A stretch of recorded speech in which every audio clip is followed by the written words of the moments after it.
Hey, how you doing? Hope you all are doing great.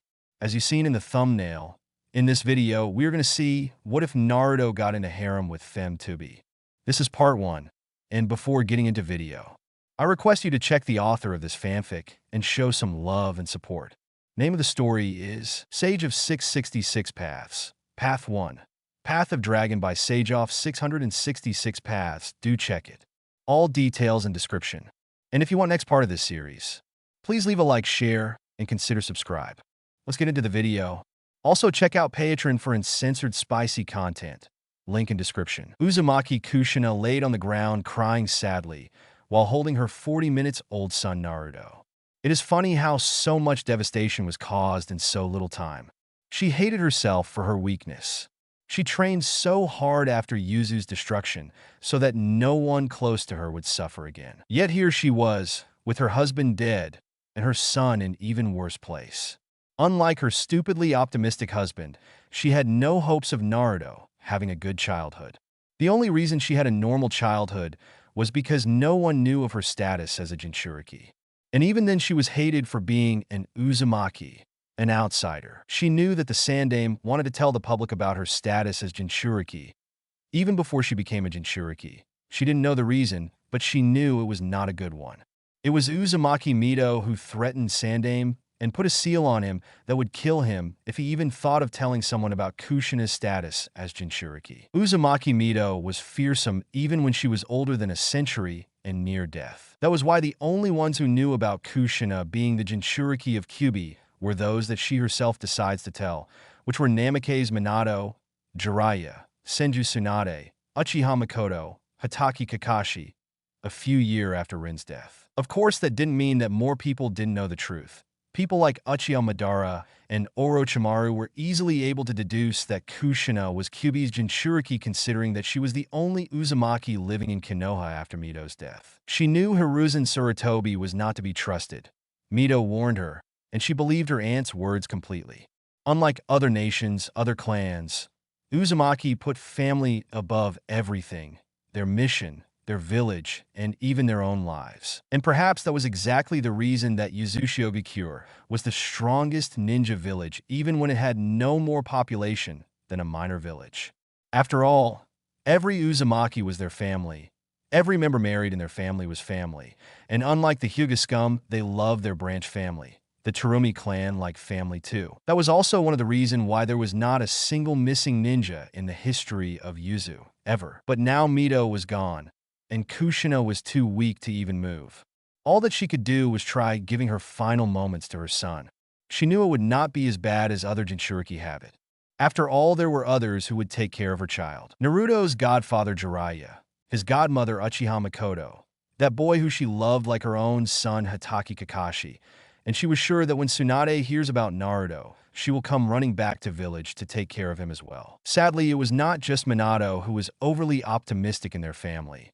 But it will be too late by the time Uzumaki Kushina realized that. Kushina was so immersed in her own thoughts and looking at her son in her final moments that she was completely unaware of her surroundings. And that was why she was shocked when she heard a silky smooth and powerful voice booming behind her. Well, look what we have here. When she looked behind, she was shocked to see the Shinigami was still present there.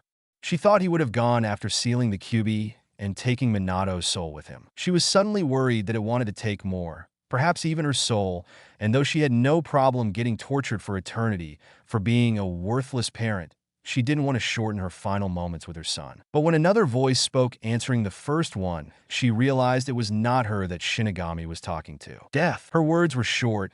There was no booming voice, no overbearing pressure exerted. But the power behind her words was so much more than that of Kyuubi and death combined. Uzumaki Kushina turned her head to the front to see the source of the voice and was shocked by what she saw. Standing in front of her was a girl who looked no more than 12 or 13-year-old. She had hair that were pitch black, as if they were made from night sky itself, and her eyes were like twin voids. When she looked at her eyes, she felt that she would fall in the empty vastness of the universe. Her face was emotionless and apathetic, and her dress consisted of some sort of bizarre black skirt that was joined to a jacket. Worst part was that it was open from the front, and the girl had 2 black tapes in X shape over the place where her nipples should be. There was also a dark purple obi ribbon hybrid wrapped around her stomach. There was also a purple ribbon on her neck. And finally, there was a dark purple cloth hairband on her head that was doing a very bad job at holding her hair. Ouroboros Ophis. The voice of Shinigami boomed behind her, but she didn't look back. She was too busy trying to understand the creature in front of her. Just a moment ago, when wine blew, she saw the girl's pointed ears that were hidden in her hairs before now. Ears that reminded her of elves from children's stories. There was no heavy presence from the girl. Rather, it actually felt opposite. It felt as if the world ended at the girl. That the girl was the void given form. Even when there was no presence, she could tell that the girl in front of her was far more powerful than the 9 bijou combined. Uzumaki Kushina had no idea how right she was. She knew that there was no word such as Ouroboros in their language, but she knew it meant infinity. She didn't know why she knew this. Unknown to her, every word spoken between the 2 primordial gods in front of her were being translated for her to understand automatically. The 2 gods could stop that, but they didn't care what the mortal in front of them heard. Ho. Title and name? I'd call you Pale Rider, Death. But you seems to have forgotten your horse at home. She would have giggled at the condescending tone the girl was speaking in, but the emotionless tone and face, not to mention the condition that she was in, stopped that thought. Hearing her words, Kushina realized that the girl's name was Ophis, and her title was Ouroboros. She didn't know what kind of being would get a title like Infinite, but she definitely knew that it would be someone very strong. Perhaps the strongest. Oh, I didn't know you could actually joke, huh, Dragon God. Anyway, different universe, different personas. I am not like you 3 strongest existence. I actually know how to have fun. In one world, I am the skeleton riding the horse. In another, I am an old man wearing a suit riding pale car. And here I am a wraith that can only be seen by those who are close to death. Well, that answered some questions. A god. She was in presence of a fucking god. Well, she was in presence of death god from the start. But now there was the god of dragons here too. Just awesome.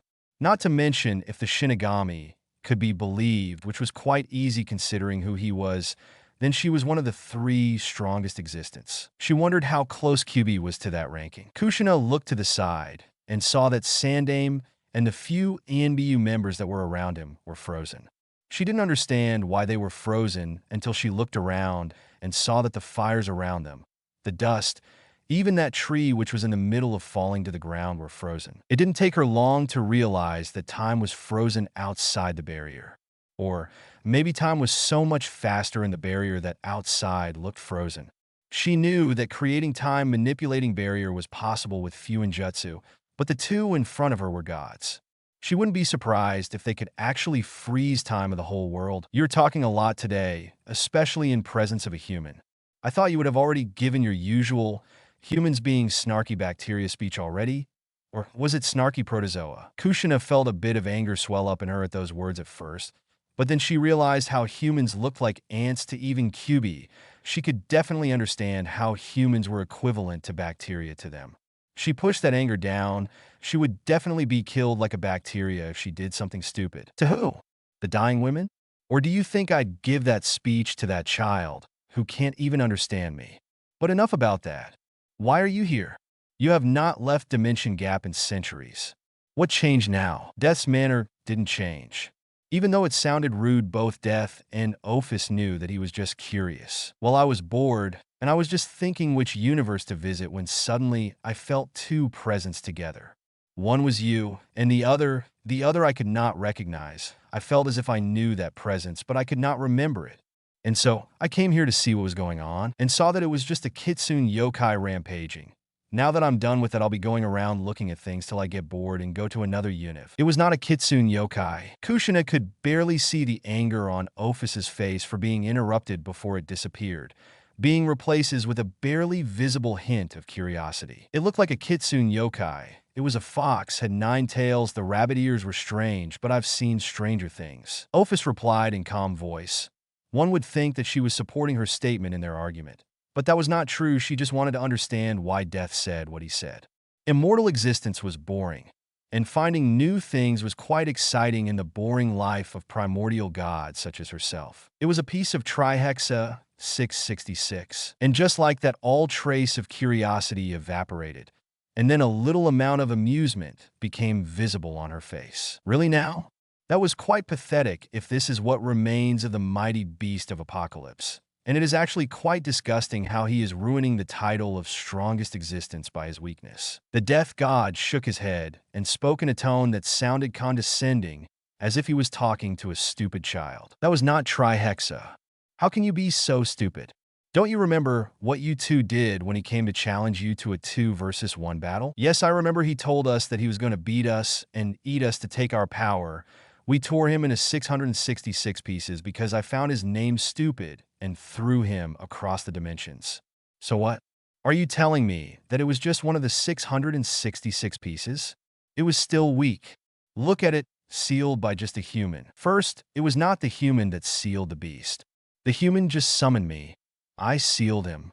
And no, it is not. The piece of Trihexa that came to this world became a tree and started absorbing the power from this world using the nature. The tree was called Shinju by the people of this land. And so Death told the Infinity Dragon God about the story of Shinju and the Otsutsuki family, not caring that Kushina too was listening attentively to every word spoken about the true history of her world and creation of chakra. But the more she listened, the more she became sadder and sadder, knowing that it was not the Rikudo Sennin and rather his mother who was the progenitor of chakra. The truth about Kyuubi and Shinju was exciting and astonishing, but finding out that her world was born on nothing but betrayal was devastating. She knew that love was important, but she was not stupid. She knew that if you gave a hug to an enemy, you will not get anything more than a kunai to your neck. That was why, knowing that the Rikudo Sennin, who the shinobi treated as God, betrayed his mother and killed her together with his brother because of stupid thought that love would bring true peace, was disturbing to her. But the worst part was knowing that Hagoromo and Himuro were nothing more than hypocritical lying bastards. For all their talk of love and peace, instead of having both brothers Azura and Indra lead equally, Hagoromo chose one over another and then didn't even try to make things right, and rather let the brothers fight. Finding out that Uzumaki and Hyuga were descendants of Himura was disturbing. To think she was related to those scum who enslaves their own brother, sister, and children made her want to vomit. After that, the truth of 9 Bijou hit her even harder.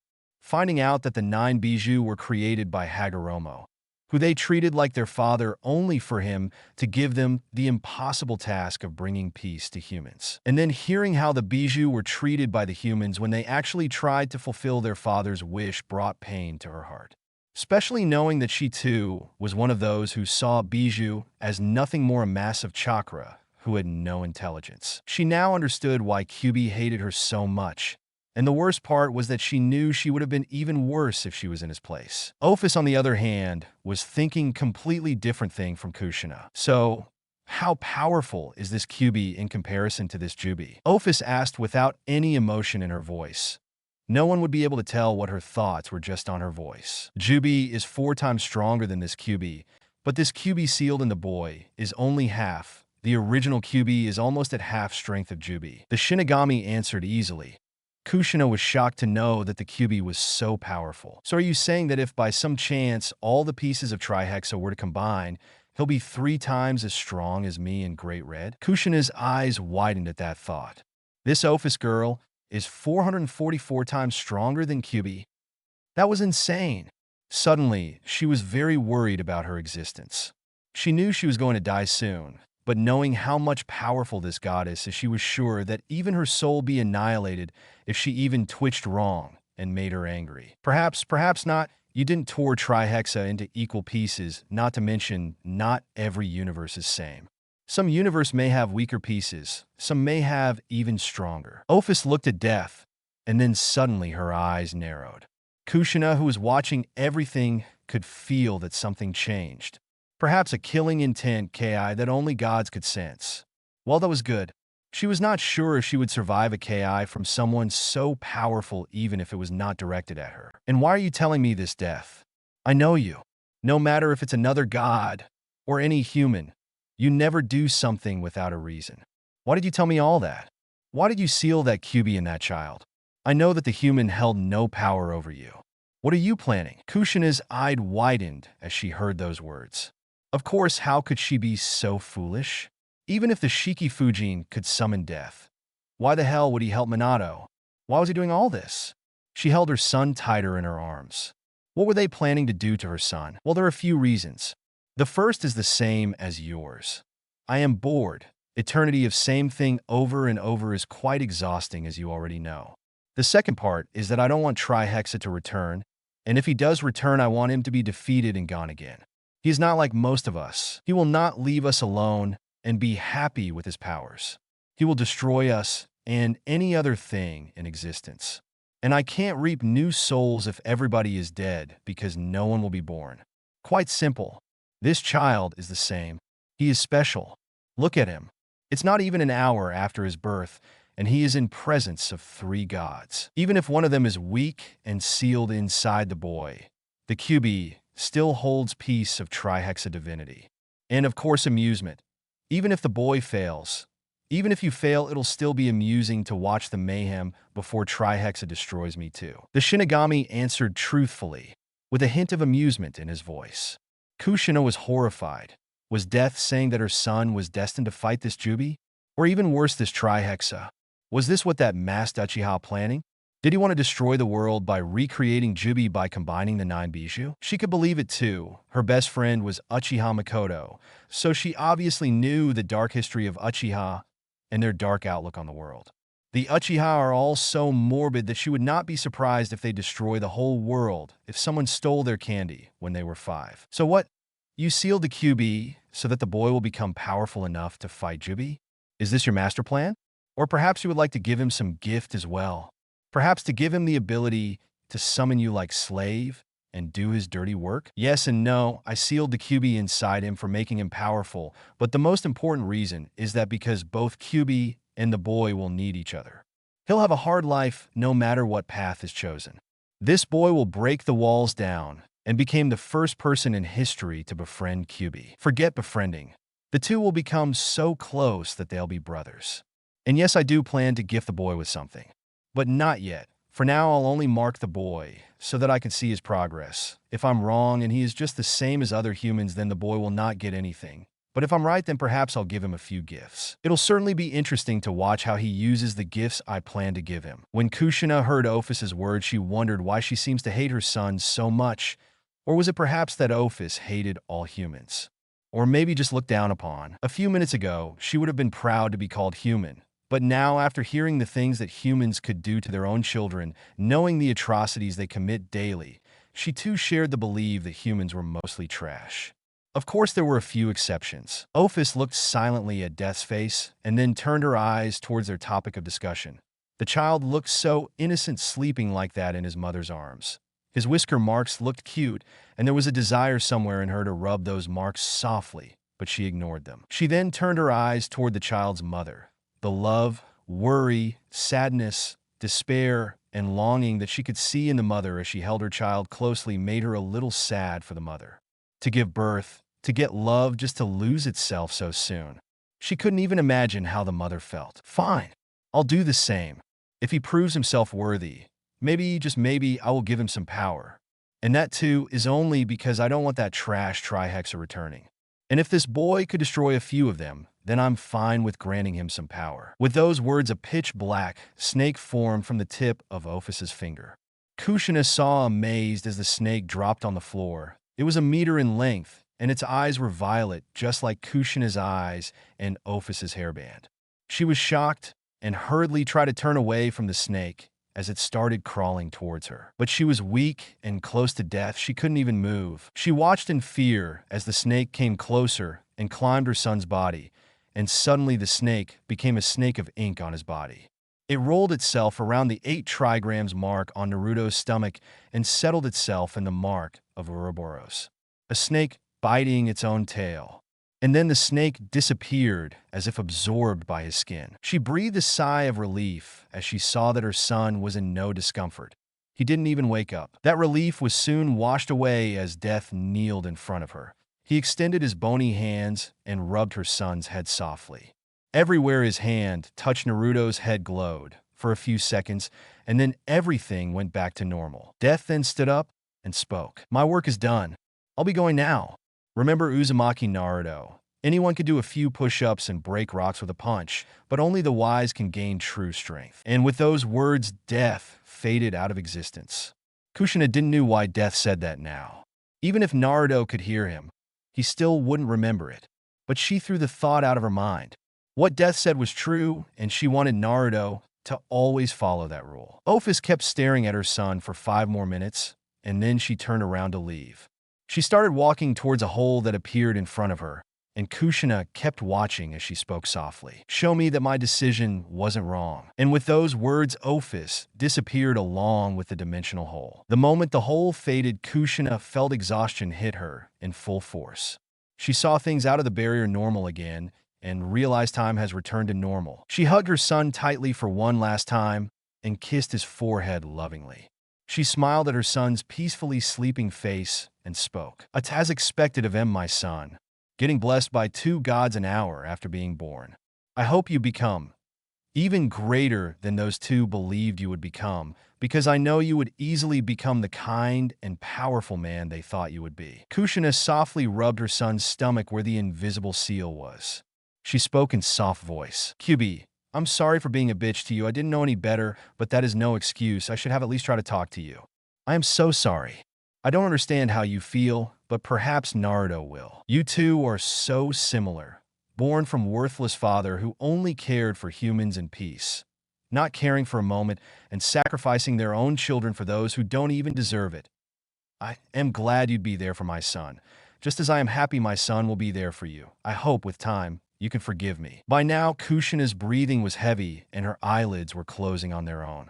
Tears started spilling out of her eyes as she spoke to her son. "I just wish that I was there, to see you grow up and do all those things with my own eyes. But always know my son, I'll always be watching over you." And with those words, Uzumaki Kushina passed away, her body still sitting upright and holding her son protectively.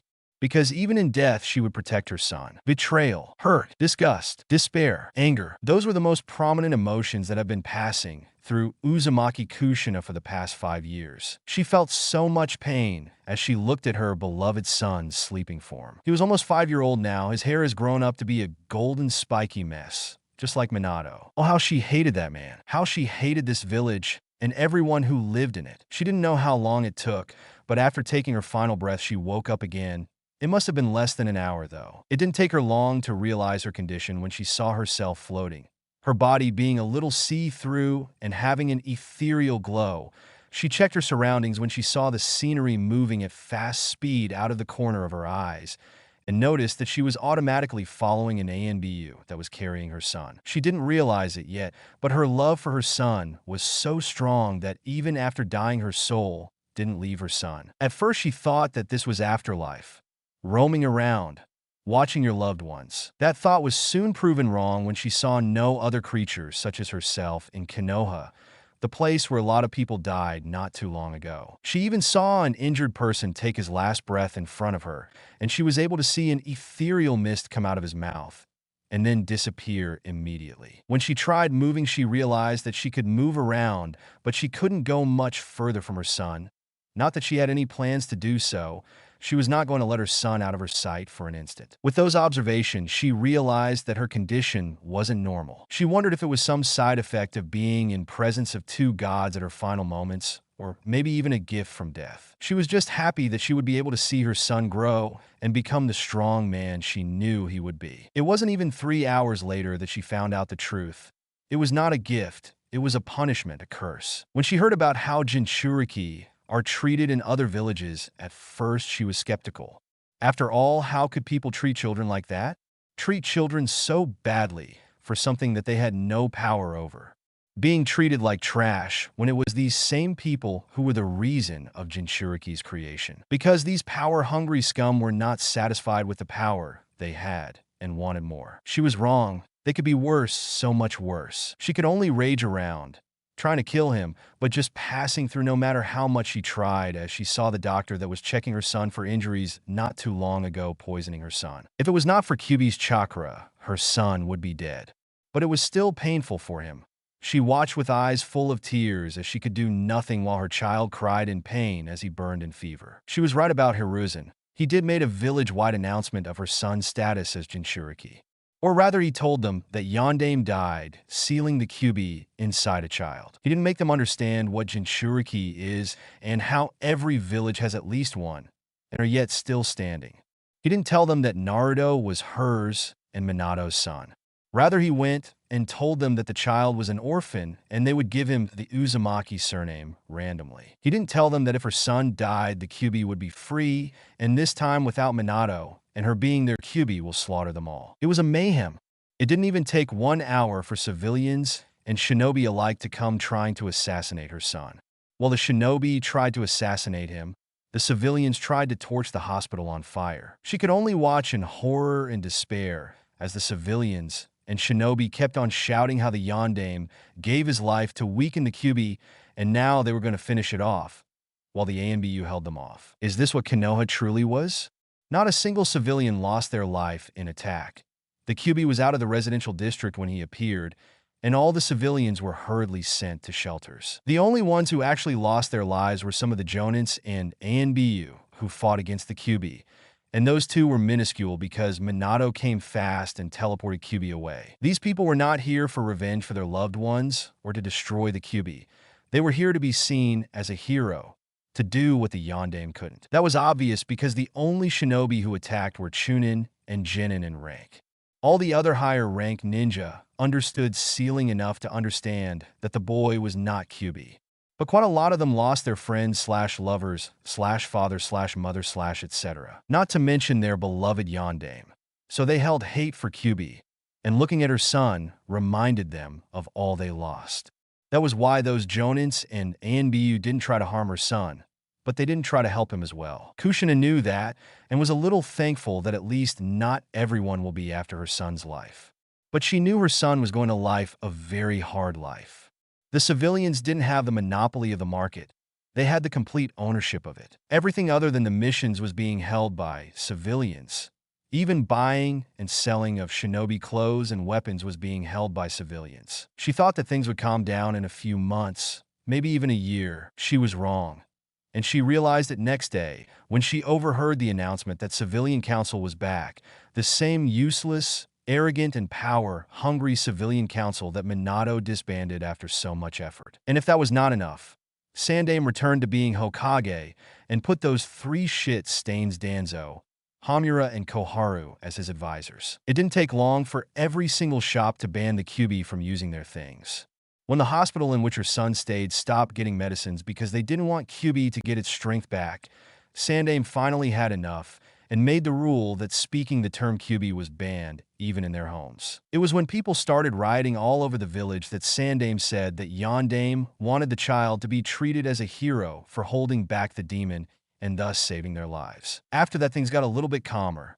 But of course, a little calmer than a maelstrom is still a storm. Though no one was outright trying to kill him, her son's life was still miserable. No one fed him until his voice got hoarse from crying. No one cleaned his clothes when he spoiled them until it became unbearable to them. She watched as he was starved. She watched as he was hurt and no one helped him. She could just watch and watch as the people of Konoha showed their true colors. She watched as some people still shouted about killing the demon all around the village. She watched as civilians continued trying to murder her child, shouting about how they were going to avenge their Yondaime. It was only when someone got close enough to kill her son that the Sandaime publicly executed the man and told everyone that anyone trying to harm Konoha's citizen was a traitor and would be dealt as such. At least the assassination attempts were stopped. That was something she could be happy with. There were still a few attempts at his life, but those were easily stopped. She knew that those people weren't getting executed, but after 2 or 3 attempts, they completely stopped. She thought that they finally realized that trying to assassinate her son was not worth the trouble. Unknown to her, the reason of the stopping of attempts at Naruto's life was something else entirely. After the first execution, the Sandaime didn't execute anyone else. He did send them in prison for a few months, however. But everyone that tried to harm Naruto, they were all mysteriously killed. Every single one of them. Even those who were in prison were brutally murdered and then hanged from the Yondaime's head on the village monument. It didn't take long for fear to settle in people's heart. No one even fed her son some breast milk, which caused him to have a very weak immune system. If it wasn't for kyuubi's chakra, purging all diseases, her son would have already been dead. She had never been more disgusted to have worn Konoha's headband. She hated Konoha for hurting her son. She hated Minato, who actually believed that her son will be treated like a hero. She hated herself for being so stupid. Stupid enough to believe in wrong people. Just one time, Kakashi looked at her son and he ran out of the room. Why she believed that he had grown up, she would never know. She knew he would be sad with their deaths, but she thought he would take care of Naruto instead of wallowing in self-pity. She was wrong. The first time Jiraiya came, she was sure that at least he would be better. He knew loss and pain and would be able to focus on more important things, like taking care of her son. He looked at him once and started crying. He just took a look at the seal and then ran away. She knew Jiraiya treated Minato as his own son since he didn't have any of his own and Minato was an orphan. But she didn't think he too would have same reaction. Jiraiya came every 6 months after that, and the same process repeated every time. And Mikoto, she never even came ever. Last she heard of her, Mikoto was happily spending her days in Uchiha compound, being a proud mother of the youngest Sharingan user. Tsunade? She was not sure if Tsunade even knew of her son's existence. At that moment, Kushina wondered what else she was blind to. What else obvious thing did she overlook? And then it came to her. How could she have been so stupid to not realize it? That moment which connected Uzumaki Kushina and Namake's Minato. That first moment that sealed her loyalty. How the hell did an academy student defeat 4 Kyuubi Jonin so easily? How the hell did 4 Jonin even enter and exit the village without getting caught, especially with the sensing barrier that was created by Uzumaki Mito? How the hell did Kyuubi even realize her existence? She who was just an academy student at the time, she was devastated when she realized the truth. It didn't matter if Minato was unaware and just thought himself lucky, or if he was in the ruse as well. It was so obvious, using fake Kyuubi ninja to kidnap Uzumaki Kushina. Then have the Rookie of the Year, that one child who had so much prospect of becoming the future Hokage, rescue her heroically. She fell hook, line, and sinker. Mito told her to not trust Sandaime. Even though she didn't trust Sandaime, she never ever gave it much thought, thinking that as long as she was careful, nothing bad would happen. How stupid it was for her to not realize that the man who was called the professor would try some other way to get to her. She would have wallowed in despair after realizing that, if not for her son. At first, she wanted to run away, hide herself in some corner, trying to forget everything. But then she wondered. It pained her just to look at her son being treated so horribly. How horrible it would be for him to feel that. And with that, she continued being there, no matter how much it pained her heart to see son in pain, in some hope that he will be able to feel her warmth, to know that he was not alone and her mother was always there for him. And 6 months later, her wish came true. Or maybe her wish was always true. She just didn't realize it. Her son was looking at her.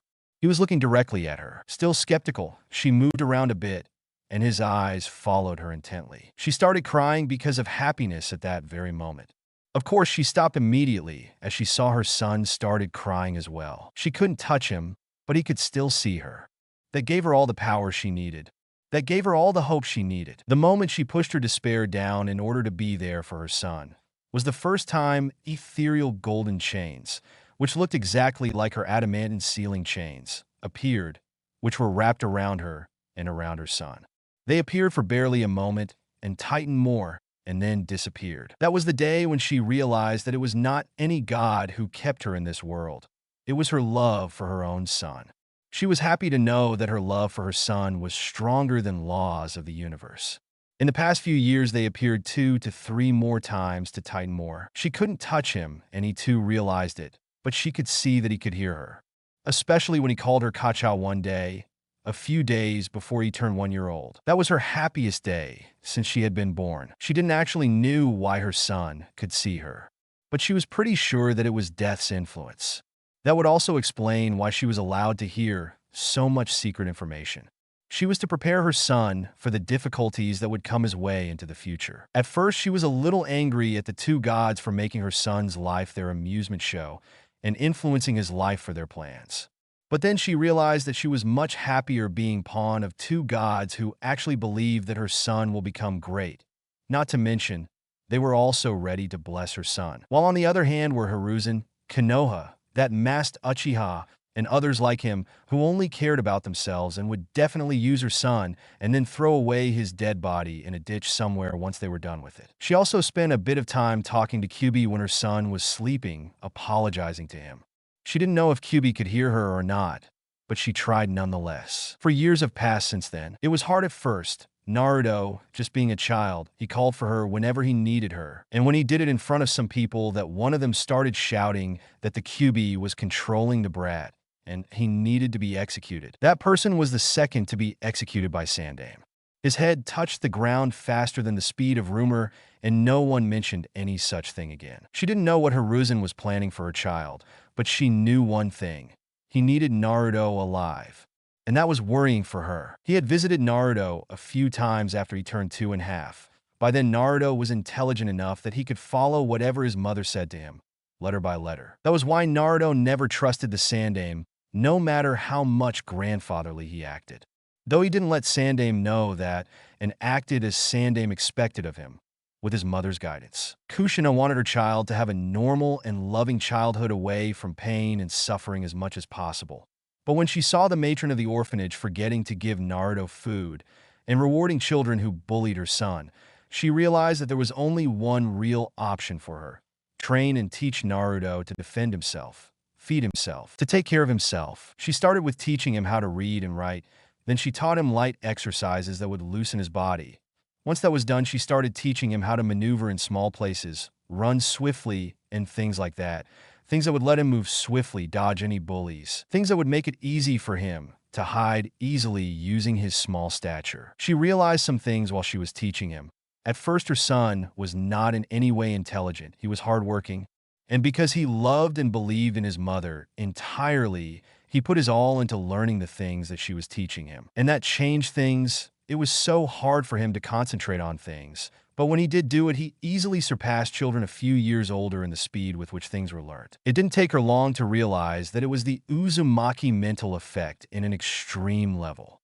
She herself learned about it in Yuzu when she was just a child. Apparently, an Uzumaki's brain is structured a little bit differently than others, and that affects how it works.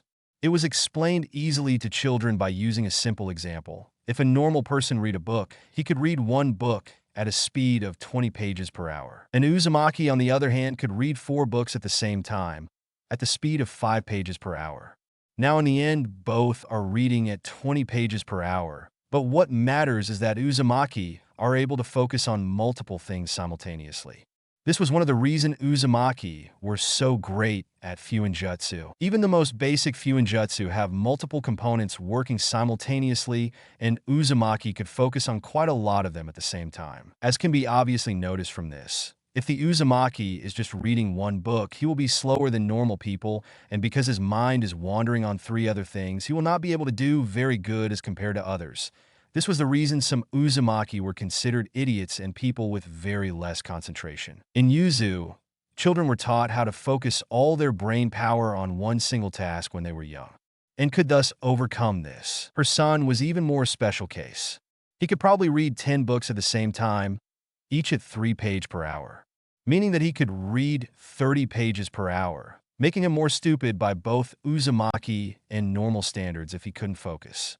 But when he was able to focus on one thing, he surpassed others by a good margin. And that was why he seemed so distracted sometimes, and most intelligent child to have been born at others. Her son was special, but not overly. There have been quite a few Uzumaki in the past who had the same case. Uzumaki Mito, and her little sister, who was also Uzumaki Kushina's mother, as well as Naidame Uzukage. Their father, who was Yuzu's Shodame Uzukage, and a lot of other Uzumaki through the centuries had such brains. And they were all one of the best Fuinjutsu masters to be ever born. That thought made her happy. At least now she would be able to teach her son how to be a true Uzumaki, because he could see and hear her. Some may think that Kushina would be a bit jealous being the only one in the family not having such prospect for being great Fuinjutsu mistress. She might have, if she had cared about anything other than dancing and happiness, knowing that her son would surpass. Of course, this was nor fixed. Uzumaki as well as non-Uzumaki could train their brain to go both ways. Not to mention brain do get more powerful the more they're used. Especially chakra-powered brains. Thus, non-Uzumaki could train their brain to focus on multiple things at once. as Uzumaki proved for it to be possible to focus their brain on one task. That was why as soon as Kushina realized it, she started teaching her son the same focusing techniques. And the results showed. In 2 weeks, Naruto was learning at 3 times the speed he was before, and it was still getting better. And thus, Kushina continued teaching her son. There were no books, no notes, no boards. She just traced shapes on ground and spoke things. And her son learned and learned. By the time her son was 4, he was already as intelligent as any other 7-year-old child. And she was proud of him. She never tried to change her son. She never tried to force her own thoughts and beliefs on her son. But she gave him all the guidance and the intelligence she could to make his own decision. Though she was also sad that she had to force him to grow up so that he could take care of himself. But the protection of her son was the most important thing to her. In the 5th year, his learning continued, but his physical training also started. At first, Kushina only made him do light exercise, but when she realized that because of Uzumaki heritage and kyuubi influence interacting and enhancing each other, he was recovering much faster than even normal Uzumaki. And so she increased his training. By the end of 5th year, her son was quite strong for his age. She was sure that he would be able to best 7-year-old purely based on physical performance. And 8-year-old children too, considering that 8-year-old children didn't train, and thus her son who knew how to dodge and punch properly will easily defeat them. He was also as intelligent as a 9-year-old as well. She knew she was being harsh, but she continued her son's training and learning continuously. And her sweet little child never complained. He always gave her that sweet, angelic smile and told her that he will get stronger and smarter for his Kachan. She never told him about the kyuubi, his father, the 2 gods, or even how she died. She knew her son would hate kyuubi if she said that she was killed during kyuubi incident. Her son did ask why he was hated, or who and where his father was. Instead of lying, she told him that, even though intelligent and wise beyond his years, her son was still a child, and he would not be able to truly understand the significance and weight of the truth. She told him that she will not lie and tell him the truth when he was 8. And her son listened. Today, though, was different. Today was special. Today was her son's birthday. Today was the day he would turn 5-year-old. Today was also the day that kyuubi was released and the day she died. But there was something even more important than that, the gift that she had for her son. She smiled as she saw her son yawning and rubbing his eyes. He looked so cute when he slept, like an innocent child of his own age instead of a pained and sad boy that couldn't even hug his mother. That thoughts brought so much pain to her mind and soul, but her expression didn't change. Even when he was small, her son started crying as soon as she was sad. So she always kept a smile whenever her son was awake and looking at her. She would be strong for her son and smile no much her heart is being torn apart. Good morning, son. Do you know what today is? Kushina spoke when he was done rubbing his eyes and was just getting up from his bed. It was a rule that Kushina would be the first one to speak because she was the only one skilled enough to check for ANBU hiding around her son, and thus letting him know that it was okay to talk openly. Good morning, Ka-chan. No, I don't. Why is it important? Naruto asked excitedly, smiling at his mother. Naruto knew his mother was dead. He understood what being dead meant. He didn't know why he could see his mother, but unlike his mother, he didn't waste time thinking about it. All that mattered was she was here for him. His mother always kept saying that she was sorry for not being there to raise him. But she was wrong. She was here to raise him. He was very proud of his mother. She loved him so much that even after dying, she didn't go away. He would have loved to have his mother alive, but he wasn't a petulant child. He understood that life wasn't fair. He was just happy with everything that he had. Of course, that didn't mean that he didn't aim for more. Only fools get content with what they have, or even worse, believe themselves to be perfect. He would always aim for more, aim to be stronger even after defeating strongest god with one punch, aim to be smarter than the cleverest of the demons, aim to have allies, friends, family, those who he could trust. He had a dream that he didn't tell even his mother. He was going to find a way to bring his mother back to life. His mother was everything to him. He couldn't even imagine how things would be if he didn't even have his mother. He would have already tried to kill himself. That was why he would be happy with what he had and aim for more, instead of crying over what could have been. He looked at his mother's beautiful face. He always wished he had the same eyes and hair as his mother. That was also one of his dreams, to change his eye and hair color. He knew many amazing things could be done with chakra. He was sure that he could do something as simple as changing hair color and eye color permanently. But the one thing that he wanted more than anything, he wanted to feel her warmth. He wanted to hug his mother. He wanted to be held by her. and he wanted to hold her, so that he could be sure that his mother would never disappear. He knew his mother would never leave him, but who knows what could happen. There were no other ghosts around which she could learn from, and he was worried. Just because she didn't want to leave him doesn't mean others wouldn't try to take her from him. It was his biggest nightmare that the one thing he had in this world would also be taken away from him. That was one of the reasons he studied so hard, trained so hard.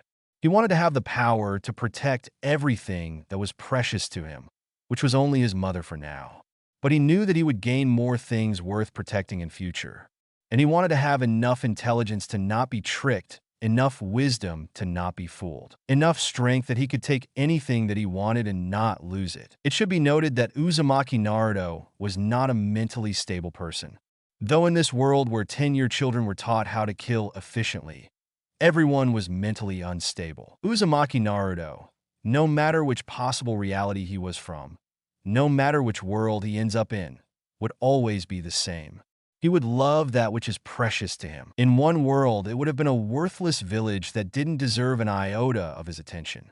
At the end, he would have become so messed up that doing paperwork would be more important than attending his daughter's birthday for him. So broken that the day his wife died, he would have spoken as the sad Hokage who lost a good and loyal kunoichi instead of a man who lost his wife. So worthless that he would sacrifice his children for his village, just like his father before him. Here, though, he would love and he would care for only those who actually deserve it. Those who loved him for who he truly is, and not for that mask which would have one day became his reality. Another quality that made Naruto himself was his fatalistic determination to protect that which is precious to him. He would traverse heaven and hell, kill gods or bow to demons, create worlds or destroy universe. He would do anything and everything for those he loved, even if he destroyed himself in the process. He was shaken out of his thoughts when his mother knelt in front of him and touched his cheek. He couldn't actually feel her touch, nor could she feel his body, but both of them acted as if they could touch each other. Both of them loved each other too much to see pain on their face. Uzumaki Kushina smiled brightly and hugged her son. A few tears slid down her face as she whispered into his ear. "Today is your birthday, my son. Today is the day you came into this world and made me the happiest woman in the universe. Happy birthday, Naruto." Naruto's tears started flowing as he heard his mother.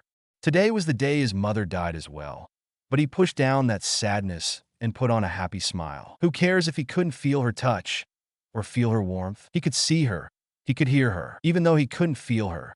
He knew she was and would always be there for him. And most importantly, he knew that he was loved. And in the end, that was all he needed. A few hours later, it was now 12 in the noon. Naruto was bathed and fed. It was hard at first to even be given enough food, not to starve. The only reason he was living healthily was because of kyuubi's effect on his metabolism.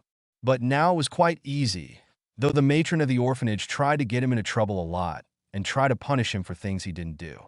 He was not so stupid to be pushed around anymore. When everyone was being distributed food, he would go and stand in line together with everyone else and not move until he was given food, an incorrect amount no matter whatever they said. The matron hated him, but she was afraid if she would be the next one to end up mutilated decorating the Hokage mountain if she tried to push him around openly, and so she just didn't pay any attention to him. Naruto mostly stayed in his own room and only came for dinner, so they didn't see each other much anyway, and thus most considered Naruto to be not worth the trouble. Of course, Naruto didn't know that they feared him. He did, however, knew that they hated him and that they always tried to get him into trouble. So he tried as much as possible to not give them any chance. That was why when the door to his room opened and the matron stepped in, he knew that she was planning to get him into trouble regarding something, especially considering the fact that she did try to get him into trouble every time she came into his room. Currently, he was laying on his bed reading a children's story book. There were ANBU watching his room right now, and so he needed to act normal. Most of the time, he did some physical exercise disguised as an attempt by a hyperactive child at trying hard to copy the cool ninja, or laid on his bed with a book in front of him and listened to his mother's lessons. He was doing the later right now until the door opened. When the matron saw the book, she scowled darkly. It was not the fact that he had the book that made her angry. Those books were put on table downstairs for kids to read, and anyone could take them. What made her angry was the fact that even when no one taught him anything, The demon still managed to learn how to read and write on his own. And from the speed at which his eyes were roaming at the pages he was damn good at it too. She wanted so damn much for the demon to remain stupid and starve so that he would just die on his own or at least be easy to kill when the chance came. But the damn demon never falls. He became so damn immune to poisons that she adds to his food every time that he doesn't even get sick from anymore. But today was a happy day. Today they would get rid of the demon for good. She hid her smirk, or so she thought. It was easy to see her giddiness for Naruto, Kushina, and the hidden ANBU. Brat, start packing your stuff. You're leaving this orphanage today. You're too old to stay here any longer. There are children who actually deserve this room more than you. By the time she stopped speaking, she was fully smirking, not even trying to hide her happiness. Or maybe she thought that Naruto was as stupid as her and wouldn't notice it. She was so happy to know that the demon would suffer, that he would now starve and rot. He would be without a roof, without clothes, without blanket or bed to protect him. That the little piece of shit would die in the streets like the trash he is. Every single thought of his suffering stopped when she saw his face. The face that was morphed in shock till a few seconds ago suddenly turned to a massive grin. You're throwing me out? You're throwing me out? She was incredulous as he started jumping around the room happily. That's awesome. I'd finally get rid of this dump and live freely. The matron of the orphanage looked at the disgusting demon as he jumped around happily with increasing fury. This bastard. How dare he? They fed him and clothed him. It doesn't matter that they tried to poison the food as much as they could or that everything given to him was old and barely more than a rag. In the end, they did a kindness to even allow the trash to live, and here he was acting happy. He should be devastated, not happy. The truth was that Naruto was actually not happy. He was quite terrified as the matron told him that he was being kicked out of the orphanage. But before the terror could show on his face, his mother spoke to him. Naruto, don't change your expression. Look shocked. Now don't worry. I overheard them when they talking about kicking us out a few days ago, and I have a plan. Now, show happiness and excitement and jump around shouting how you're happy to leave this dump. He was calmed down somewhat as soon as his mother took command.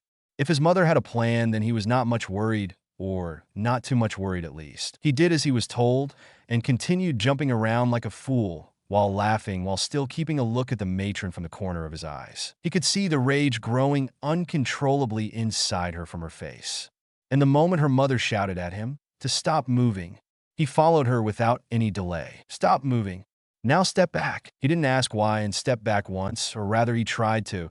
He was very near bed, and the moment he tried to step back, his thigh hit the bed, and he fell backwards on it. But that was exactly what his mother wanted, he realized, as he saw a kitchen knife slice through air just where his head was a moment ago. He turned his eyes toward the matron and saw her looking at him with an air of palpable rage surrounding her. She looked at him with wide bloodshot eyes and shouted, "You should be happy to at least be fed that poison, you demon.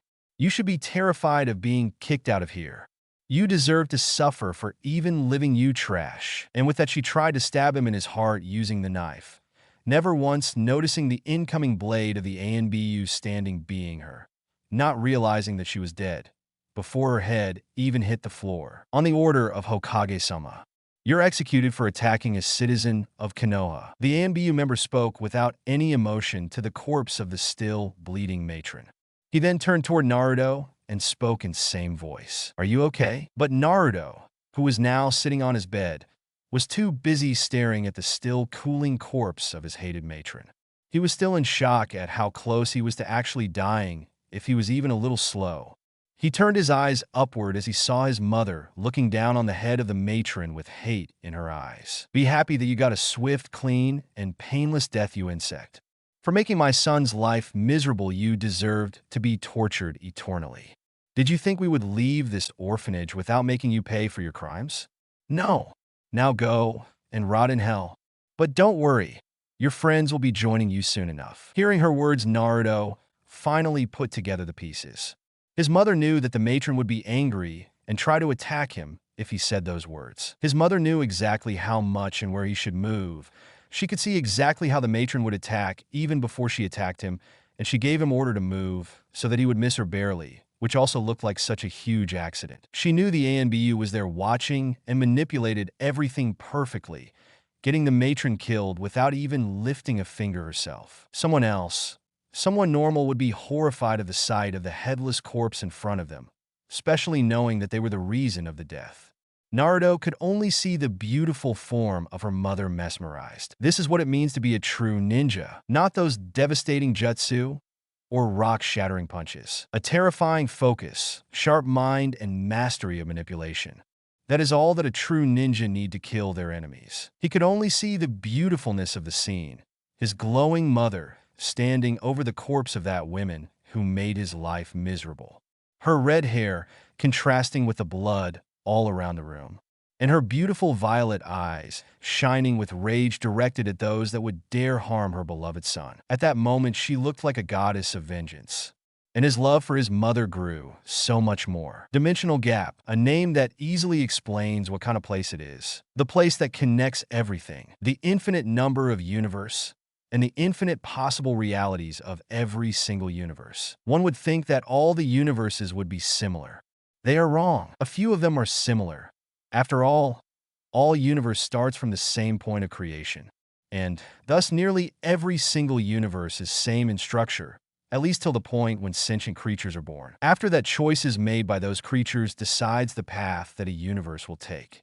And that is the reason that so many universes will have a planet called Earth being nearly similar in some things, but different in other things completely. For example, there could exist one Earth where gods, demons, and other such creatures are nothing more than fiction, while there exists a world completely similar where the same gods with same name and characteristics do exist. Of course, that is not always true.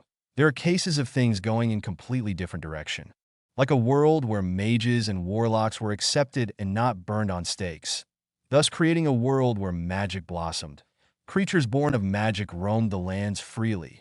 Mages created guilds and had fun like everyone else. And so we realize the horrific endlessness of this void in which all these multiple universes float around like leaves in water, never even coming in contact with each other. If someone was to visit the dimensional gap, they would be shocked by the beauty of it. The way the sky changes color constantly, without any order or without any set period of time, and the kaleidoscopic visions and patterns changing constantly all around them. Watching glimpses of possible universes passing by. Of course, they would not actually be able to enjoy the beauty of this place. After all, dimensional gap is in the end a place where nothing exists. No gravity, no atmosphere, not even time itself exists in the dimensional gap. And thus that place is toxic to anyone beyond a certain level of power. And that level of power is that of a primordial god. Some highly powered being could enter the gap and move around, but prolonged exposure will destroy them, unless you could freely manipulate the dimension around you. But that is a talk for another time. Thus, it was obvious that dimensional gap didn't have many visitors. And here in this endless dimensional gap, we see a vision of Uzumaki Naruto packing his bag.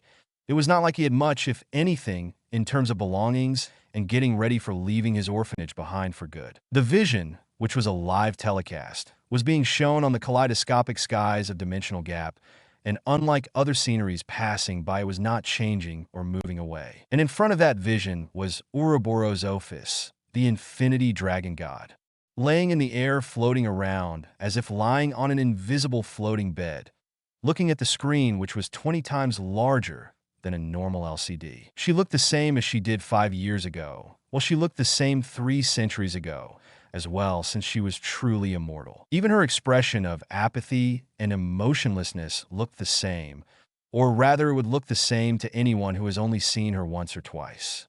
Anyone who did know her closer, however, would easily realize that something was wrong with her. Sadly, no one knew her closer, so that was a moot point, especially those who have seen her in the past 5 years. Because in the last 5 years, she has not moved from this spot, not even blinked once. She did move a few times to take care of some important things, but we would find about that later. It was strange for Ophis.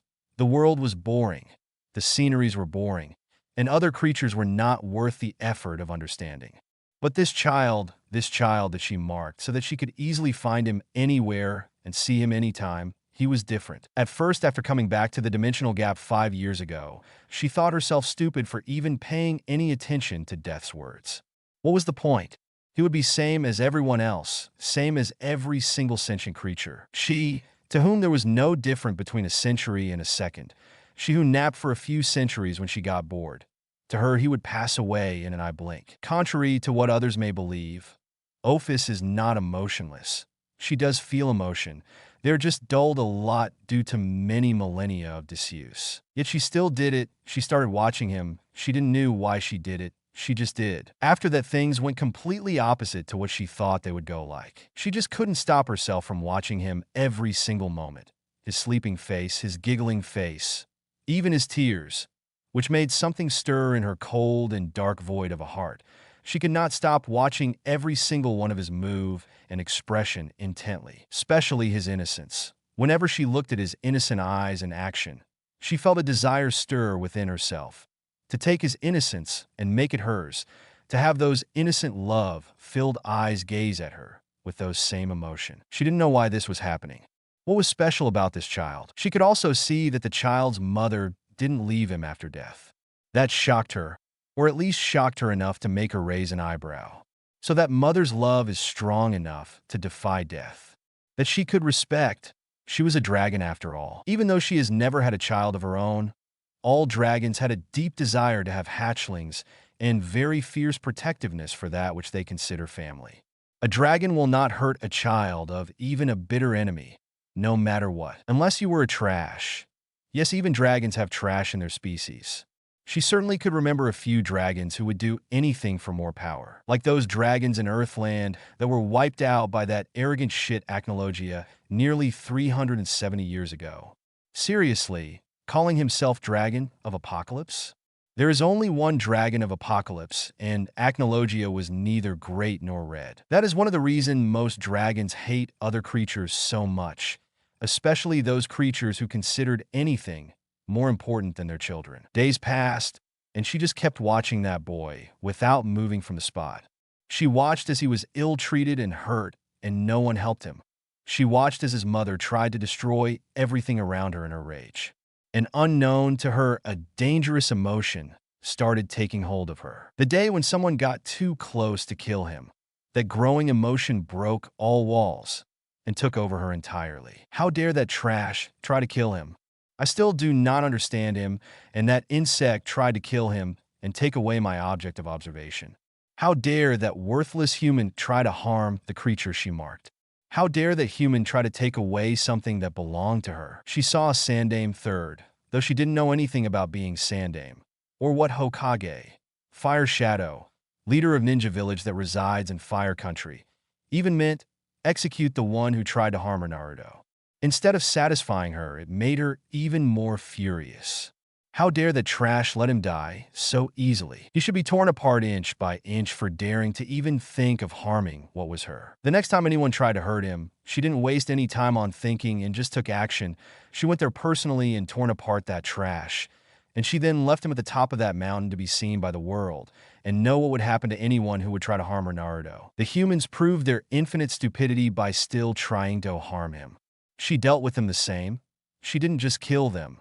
She made it utterly painful, and then she destroyed their souls. Those trash won't even get a chance to meet their loved ones in afterlife. After nearly a dozen deaths, things calmed down somewhat. Humans really didn't learn their place until someone showed it to them forcefully. Of course, they still tried to harm her Naruto without outright trying to kill him. That day, she made herself invisible and went to see him directly for the first time. She knew that the mother would do a good job in teaching Naruto how to protect himself. She could protect him from everything forever, but she could not protect him from himself. That could only be done by him. Not to mention, he was hers.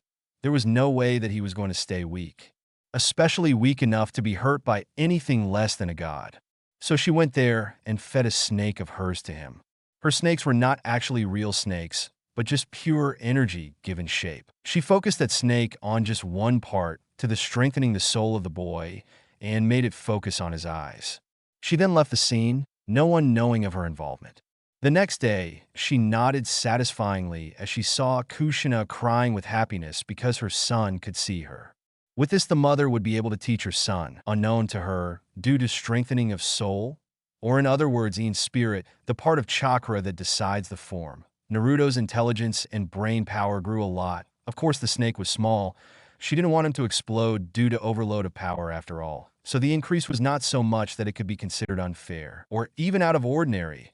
He would just be smarter than most, which was not actually too hard considering how stupid most humans were. That was also the reason why Naruto could only see the spirit and not interact with them. He would have grown the ability to be able to see spirit when he matured enough due to his strengthening, or in other words, soul. But that was time she didn't have. Nor did she want to leave him stupid and undefended. She could have taken Naruto with her, but she didn't know much about raising children, nor anything about training. All that she could do was feed him more snakes. She didn't even know what this emotion of protectiveness towards Naruto even was. It was definitely not the protectiveness of a mother dragon, that was certain. So she left that job to Kushina, who was definitely more suited to it. And she was proud of her decision in the coming years as she saw Kushina train Naruto. There were still a few attempts at Naruto's life when things were too quiet for too long. And so she reminded those trash that just because she was quiet didn't mean that she was not watching over Naruto. There were a lot of people that she wanted to throw in dimensional gap and watch them disintegrate atom by atom, like that bigoted matron who poisoned her Naruto's food, but she knew that they were not affecting him and making him immune to poisons instead, which was a plus to her. She still wanted to disintegrate her though, but she knew that if she went on a rampage, Naruto would be hated even more, and maybe, just maybe, there might be 1 or 2 people in Konoha that would be suitable to be Naruto's allies. Not to mention, even though she hated seeing him in pain, Naruto will grow and become mature due to mental anguish. Thus she held back, waiting for the day on which that matron would be punished. Thus watching as Kushina manipulated and got that whore killed was quiet satisfying to her. It was also quiet vicious. She would ask her to teach her Naruto how to manipulate his enemies into killing each other. Her Naruto really didn't need to get his hands dirty in taking out the trash. Others would do it for him. She would have still liked to make it painful and destroy her soul, but she was not going to go around wasting time on pathetic nobodies. Watching Naruto's expression of awe and love made her happy. Naruto would one day be a dragon, her dragon, and knowing that he wasn't weak of heart or a stupid love-preaching idiot made her happy. She didn't care if he showed kindness to anyone and everyone who deserved it, but showing it to people who did not deserve it was beyond disgusting to her. She would have beaten that stupidity out of him, even if it made her heart clench, even thinking of pain on his innocent face. She also didn't want him to go around hating everything in existence. Though she had no problem if he wanted to destroy a universe of 2, she would rather like it more if he didn't give much thought to useless trash, and rather think more about enjoy his life spending with her. Looking at the way Konoha treated him reminded her of Ungramenyu. That was a horrible disaster that the humans brought upon themselves. Seriously, selecting a random innocent human one day and then blaming him for being the source of all their pain and anguish and naming him all the evils of the world, thinking that as long as someone more evil than them existed that they would be allowed to get away with anything. Did those stupid humans actually think that kind of stupidity would work on gods? They had it coming when he accepted his condition and did become all the evil of the world and tore them apart. The fact that he ascended to divinity after that and became one of the first evil gods in existence was just icing on the cake. She really didn't want her Naruto to turn into that. She didn't want to see hate on his face, especially not directed at her. If he asked her, where was she when he needed her? If she was a god, that was why she watched around to make sure that no stupid human got any too stupid ideas. Her little soul searching done, she paid attention back to the vision showing Naruto, with his mother floating around him like always, going around the village looking at things. She saw as the people glared at her Naruto, looked at him with disgust and hate. How dare those trash? If anyone that was disgusting, it was them, but her strong-willed Naruto didn't even look at those people with more than a cursory glance. Looked at them as if they were lower than trash, which they were. That made her happy. Her dragon would get allies, she knew that, but only strong and smart ones. She would not allow him to have those weak and pathetic waste of nature as his friends. And thus when she saw Naruto not being sad for not getting their attention, she was happy and satisfied. She saw as he went around the village looking at different things, different places, the academy, the Hokage Tower, the Hokage Monument, the park, the shopping district, even the red light district, the Shinobi Ninja Clan houses. He didn't try to go anywhere even close to civilian houses, knowing the kind of people they were. Of course, Ophis didn't know what those places were. It was at 6 p.m. when the sun was setting down. Did they stop their sightseeing and started walking toward a certain direction? It was at that moment that Ophis noticed that some civilians and a few shinobi were following Naruto while keeping their distance. She narrowed her eyes when she saw that a few of the civilians had kitchen knives and bats and such things with them. Only a truly stupid and pathetic waste of brain would not realize what this mob was planning instantly. Apparently, these stupid people didn't learn from their mistake. Ophis stood up from her position and got ready. She will hope that no one would try something stupid, but she knew better than hoping for impossible. Perhaps today, she will get to meet her dragon, for the first time, face to face. That thought brought a smile on her face, or as much smile as the most emotionless god in existence can get. She would be meeting her Naruto, and from this moment, she would be with her Naruto, helping him every single step of the way as he forges his path to greatness. Today would be the day that she hold him. Today would be the day that he held her. He would be the fire that burns and melts her frozen heart.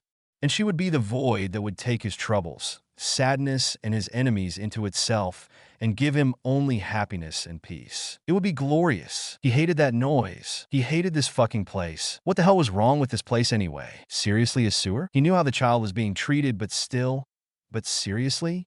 For his mindscape to be a fucking sewer? At least it's not as worse as it was in the child's first 6 months. It was fucking madness. The pipes were leaking water like a river. There was so much fucking water that if he was to lay on the ground to sleep, he would be under the fucking water. At least it didn't stink, so that was good. Well, at least it's not that bad anymore. Shit, he was brooding again. Of course he will deny it with his last breath to anyone else. The great kyuubi no Kitsune nine-tailed fox Kurama didn't brood. It of course had nothing to do with the fact that Uchiha were so famous brooders, or what he would do to get a chance to be chained to that boiling floating rock again. That beautiful fire and lava-filled mindscape of Uzumaki Kushina. He hated the women, of course, for chaining him like that in there. But still he quite enjoyed the scenery. He liked watching fire and lava. His element was actually wind and lightning, but there was something nice about fire and lave. He didn't actually care much about those pathetic flesh bags, as he liked to call them. He was quite content with just sleeping around and doing nothing. Well, there is something that I do like more than sleeping. He thought pervertedly as he remembered his little sister, Nibi no Bakaniko, two-tailed demon cat, Matatabi's fiery ass wrapped tightly around his. Well, you get the idea. What? Did you think that Nibi was the only one who was a pervert? All the 9 siblings are perverts of highest order. Yes, even the always serious Hachibi no Ashioni, 8-tailed ox demon Gyuki. Where do you think the idea for tentacle sex came for? A human? The desire for death and destruction, he guessed, was because of Jubi, 10 tails. He knew he was special, even when compared to his other siblings. He had half the chakra of that of Jubi. At first he thought it was because he was special to his father. How stupid of him. He still didn't know the real reason, but he guessed that he was the place where his father put all the remains of Jubi that he couldn't seal completely. The desire of rage, destruction, and mayhem probably came from there. He did know that he had unnatural hate against humans. At first he thought that it was because his father cared more for these humans instead of him, even on his deathbed.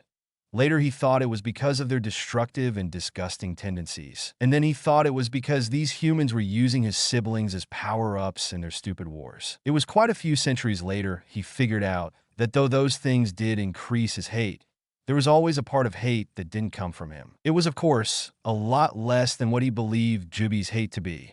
He figured that the residual emotions that he had were that which his father couldn't seal away in the husk of Jubi, Getamizu. It didn't matter now, though.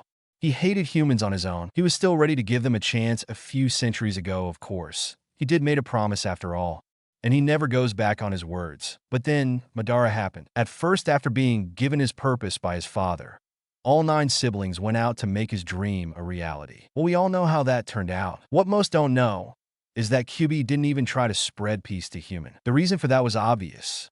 Kyuubi didn't need to waste all that time on such a futile endeavor. He could feel the stupidity, the arrogance, the malice, the hate, 10 miles away. It was disgusting. It was apparently the final product of his father's dream. That emotion sensing of his. It was the ultimate way for humans to understand each other. He scoffed at that thought. Most human would go in a coma from sensing all that pain and suffering. And those who survived would rather use this power for their own benefit rather than to understand one another. And why the hell would anyone want to truly understand humans anyway? He understood them, and he hated them. So he left, got far from the humans. He of course did venture out a lot, mostly to meet his siblings.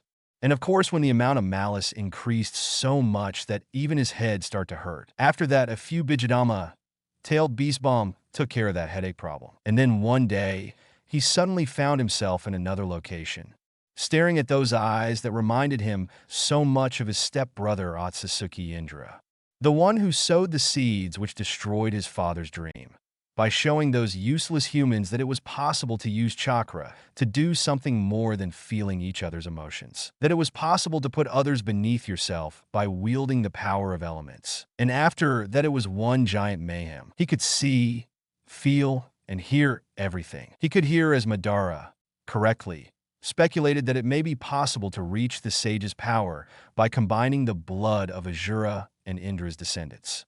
Of course he knew. Did you really think that not a single fucking Senja fell in love with an Uchiha in all these centuries? It was good that most of those people destroyed themselves and those around them to the point that all the knowledge was lost. Or he would have needed to wake up and take care of that problem himself. He wasn't much worried though. These humans were so fucking short-sighted that they didn't notice it. But the Bijou, they knew. The age of chakra was slowly coming to an end. Every newer generation that was born was weakened than their parent generation. Even Hagoromo and Hamura had no hope of ever defeating their mother if they fought one-on-one. This Manjikyu, MS, and Eternal Manjikyu Sharingan, EMS, was the most prominent proof. Did these Uchiha ever wonder whose eyes Indra implanted considering he was the first Uchiha? The answer was he didn't. His eyes evolved to MS with training just like any other stage of Sharingan.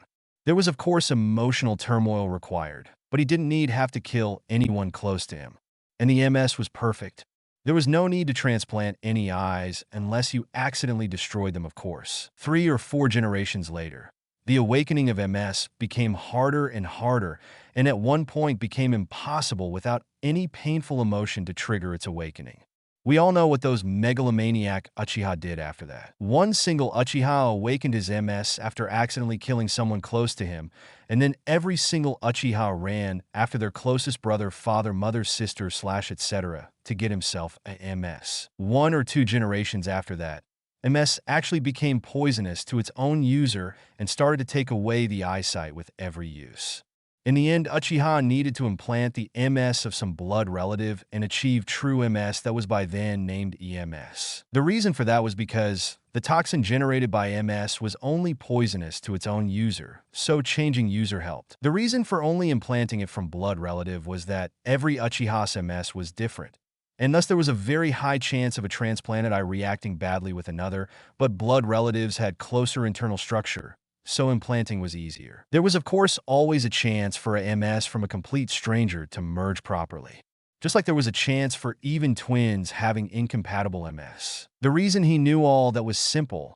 Uchiha loved their evil monologue. What he didn't know is why in the fucking hell did not a single fucking Uchiha ever thought to put themselves in a Jinjutsu, illusion technique, and then kill a family member instead of going around killing the real ones. He was even more baffled when the Uchiha killed another family member to take their MS for implanting.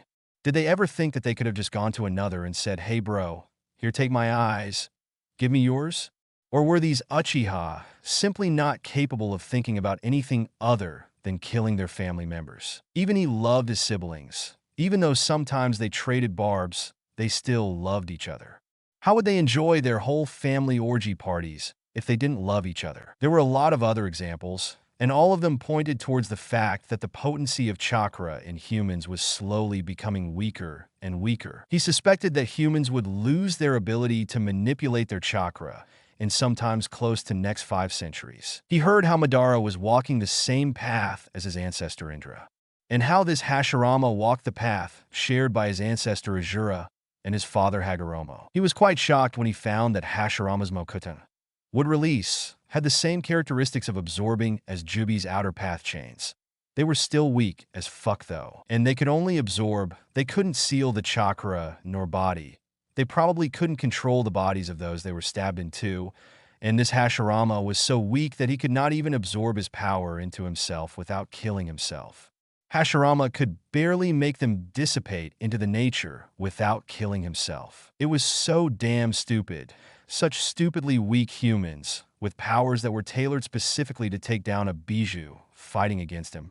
They barely had more chakra than Matatabi. Just one fucking full-powered Bijidama, tailed beast bomb of his, and Madara's perfect Susanoo and Hashirama's Shin Susanoo true several thousand hands would turn to dust. If he wasn't being controlled and could fight himself, he would have easily torn apart Hashirama himself.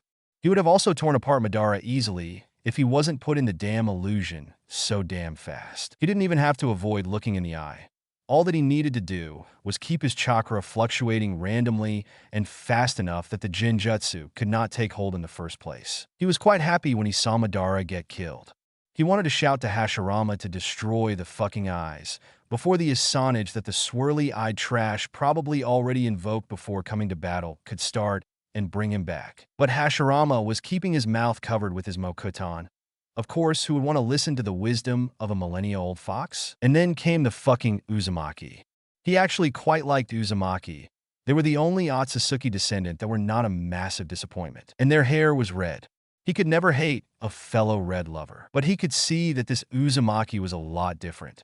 She was more senju in personality. It was proved true when she sealed him into herself, and then called him same things that the trash Madara did. That was so hypocritical that he couldn't even believe that these trash were in any way related to his father. Seriously, calling him a massive chakra was fine. It was true anyway, but calling him massive chakra without any intelligence? Now that was stupid. Did these humans even hear themselves? If there was anyone that was stupid, it was definitely not him. Did these senju had a brain deficiency? Fight to death with an Uchiha and then believe what they said with face value? Seriously? Or was it perhaps the whole humanity that was this stupid? The way they were explaining their own techniques to each other, sure, was pointing more toward overall stupidity. His father's dream, sure, seemed far away. Mito's life was exciting to say the least. But that is a talk for another time. In a way, he actually enjoyed the stay. He couldn't stretch his legs much, but the drama these humans' lives could provide was good in itself, to say the least. He could also sleep as much as he wanted. And of course, his emotion sensing was turned off, so he didn't have to regularly feel human stupidity. So that was awesome. He was quite sad to hear that the Uzumaki got wiped out, and quite happy too. These trash probably didn't know, but only the strong body of a pure-blood Uzumaki would be able to hold him. A half-blooded Uzumaki could do it too, if he was grown up and thus had a stronger body. If the half-blooded Uzumaki was infant, it would probably be able to hold barely half of his power. So when Uzumaki Kushina appeared, he face-palmed and resigned himself to nearly 2 more centuries of not stretching his legs. Why the hell did these Uzumaki had to live so long anyway?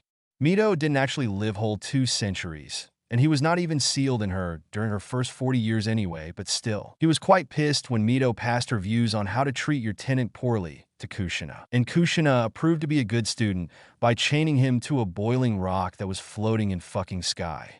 What was a mindscape? But still, seriously? Counteracting the hatred that he constantly tried to force into her by falling in love with that wet noodle was the height of stupidity. The fact that the so-called wet noodle Namikaze Minato was so much senju in personality was even worse. He quite liked her fiery personality and her fierceness. There were a few traces of senju's stupidity, but she was mostly Uzumaki in personality, so that was a plus point. He might have actually quite liked her if things had been different. But things weren't different. And then that day came. Now that he thinks back to it, he did become quite arrogant in all the years of peaceful sleeping and steamy back massages. Seriously, the only thing that hurt from being chained and impaled on that boiling rock was his pride. So he was quite pissed when another swirly-eyed bastard came and put him into an illusion before he could even realize what was happening again. He was still happy, though. Kushina was dying, and there was no Uzumaki alive as far as he was concerned. There was this Naruto brat that was just born, but he was infant and half Uzumaki. So he was completely shocked out of his arrogance and happiness when the pathetic wet noodle Minato actually summoned the fucking death god to tear him apart and seal half of that piece in himself and the rest inside his son. It was no wonder he tried to stab the child. After being shoved into the seal with the grace of a meteor, Kyuubi huffed angrily. Pathetic wet noodle, pathetic red-headed MILF, and the not-so-pathetic Shinigami, ruining his life and taking his freedom. And damn you fucking Madara for getting him in this mess. Well, at least he didn't live inside Kushina for 2 centuries, so that was good. And then everything changed. He was just planning to go to sleep when he heard that voice. Naruto was sleeping, so he couldn't see anything, but he could hear everything. And damn, the things he heard were shocking. He knew his father was big on love and peace, but to find that he killed his own mother?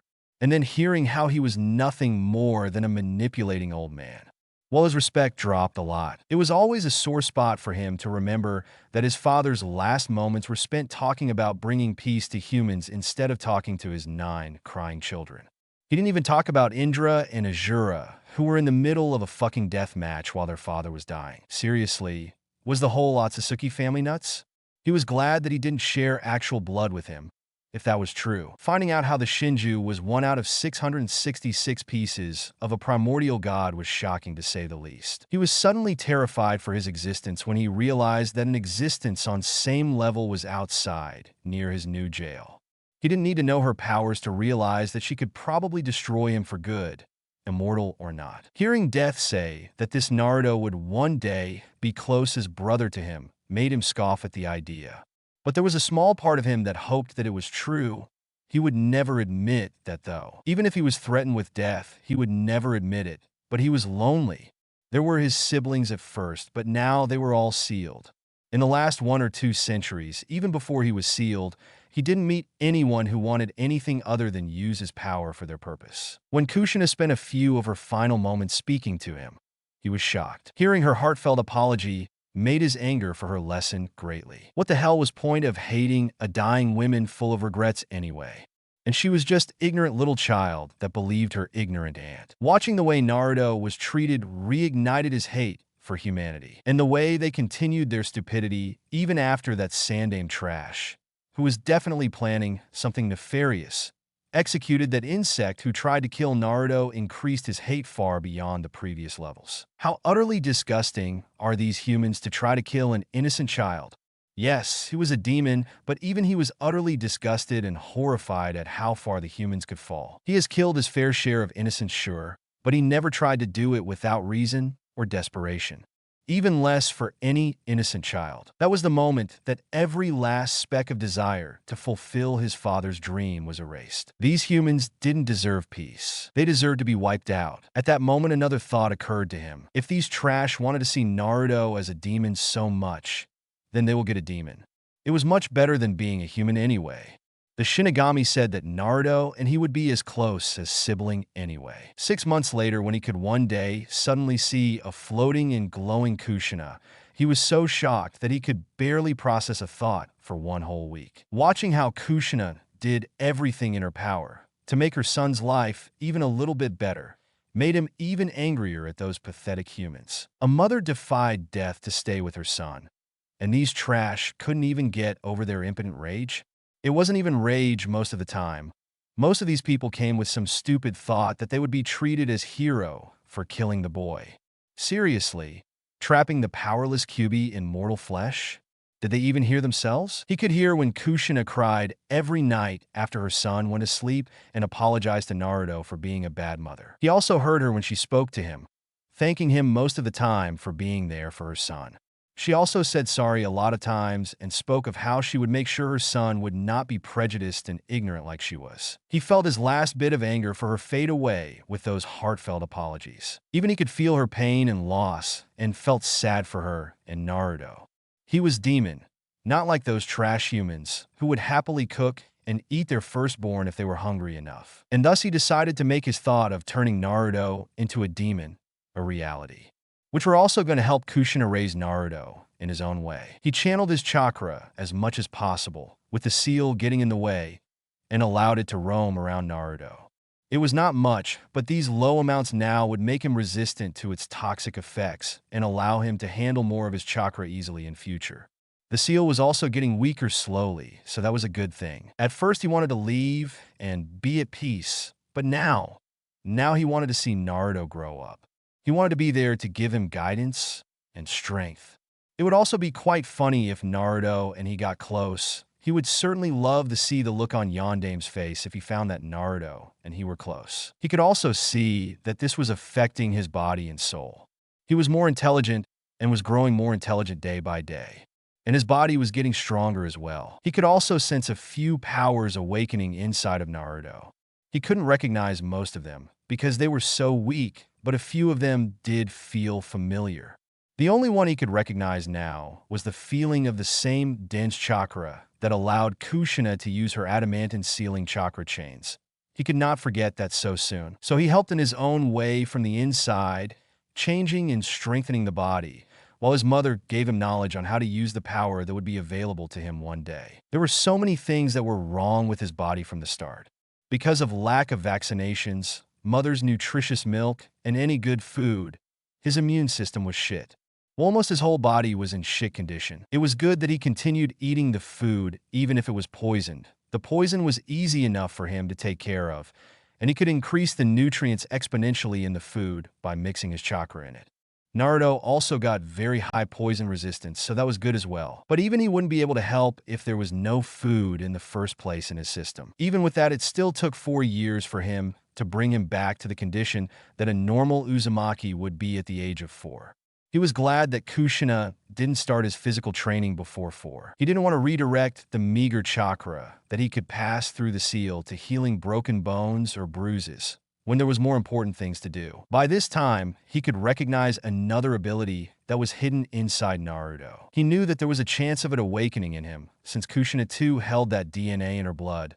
That didn't mean he had to like it though in the end it won't matter. Even if Naruto was to awaken that bloodline, he would still be the same person. And he was definitely not planning to let the only person he ever liked to turn homicidal broody emo. The 5th year was spent on spreading chakra equally in all parts of his body. He was shocked to see how Uzumaki's inherent strong bodies and healing powers combined with his chakra strengthened Naruto so fast.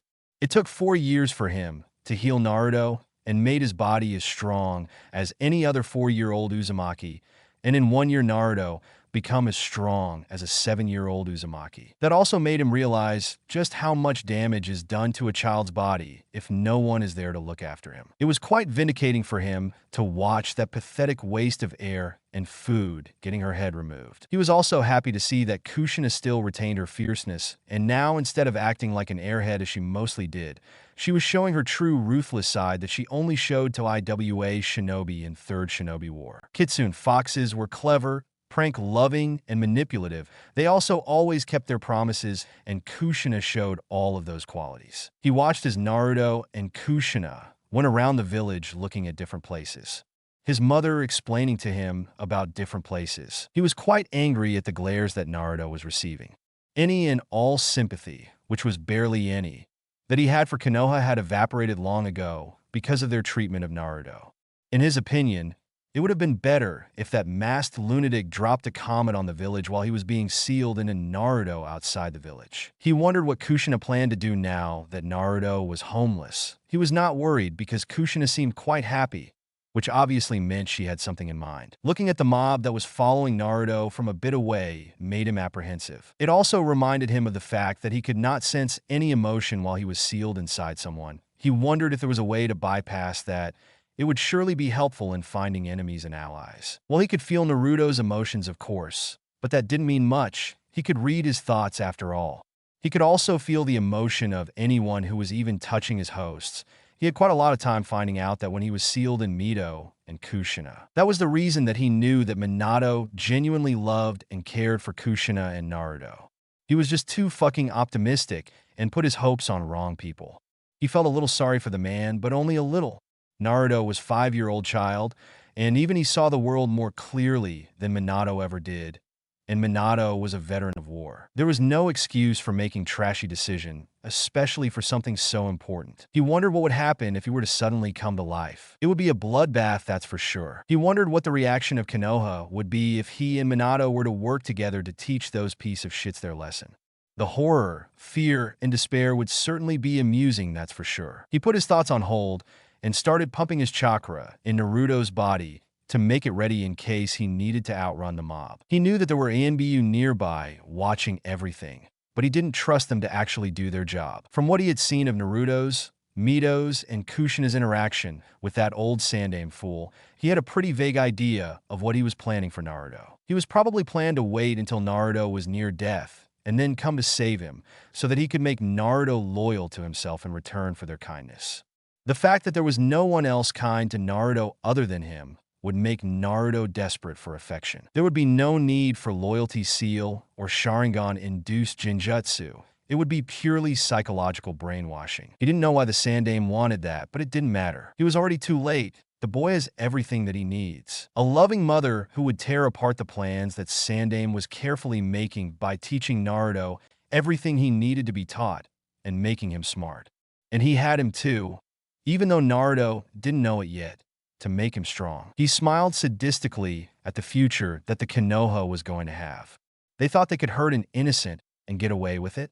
Even if it was very less, Kurama still held divinity inside of him, though he didn't even knew that before he heard about 666. He would be the god that would judge Konoha and wipe the evil from within its walls using the flames of retribution. He couldn't wait for the day when Naruto was ready to show his true strength and intelligence to the world. The world will tremble before their combined might. That's it for today, guys.